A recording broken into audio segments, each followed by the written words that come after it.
Allegation होतं का ते XYZ नावाची एक तरुणी, तिचं वय आहे ना 17 वर्ष 3 महिने, त्याच्यानुसार तिचं जन्मतारीख 19/6/2008 आहे. तर तिचं असं म्हणणं आहे का ती मुरबाड इथली आहे, पण सध्या राहायला ती आपल्या चिकनघरी इथे राहते. तर तिचं असं म्हणणं आहे का ती चिकनघरला असताना तिचा एक नातेवाईक आहे राव, याने तिला इंस्टाग्रामवर फ्रेंड रिक्वेस्ट पाठवली आणि ती फ्रेंड रिक्वेस्ट तिने एक्सेप्ट केल्यानंतर त्याच्यामध्ये तिने त्यांनी कॉल केला. त्याच्यानंतर त्यांनी बोलचाल केली तिच्याबरोबर आणि मग त्यांनी विचारलं का बाबा तुला बॉयफ्रेंड आहे का. तर ती नॅचरल ती बोलली नाही बॉयफ्रेंड नाही. मग त्याचं असं म्हणणं आलं का मी तुला बॉयफ्रेंड नाही तर मी तुला एक बॉयफ्रेंड बरोबर सोबत भेट करून देतो.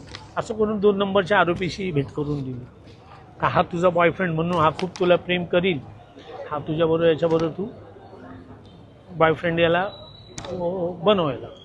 त्याच्यानंतर मग ते आरोपी नंबर 1 2 3 4 5 6 7 8 आरोपी टोटल. या 8 आरोपींनी चेन वाईज तिच्याबरोबर सेक्शुअल रिलेशनशिप केलं वेगवेगळ्या दिवशी वेगवेगळ्या लॉजमध्ये.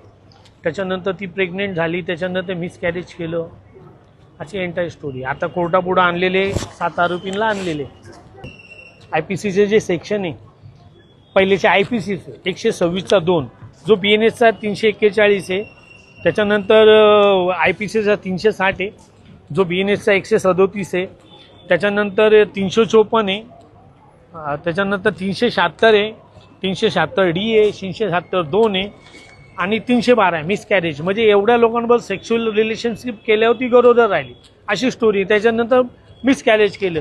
आता ती ज्युएनाईल आहे, 17 वर्ष 3 वर्षाची आहे म्हणून सेक्शन लावले, 4 लावले, 5 लावले, 8 लावले, 12 लावले.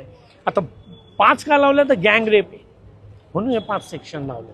आता याच्यामध्ये IT ॲक्ट लावलेत. यांनी बरोबर सेक्शुअल रिलेशन करताना ते व्हिडिओ शूटिंग केली आणि ती व्हिडिओ शूटिंग सेंड केली अशी स्टोरी आहे. हे एंटायर जेवढं सांगितलं ना असं आमच्यावर फक्त असा एक आमच्यावर एक हे लावलेलं आहे की ह्या कलमाखाली यांनी क्राईम केलं आहे. अजून ते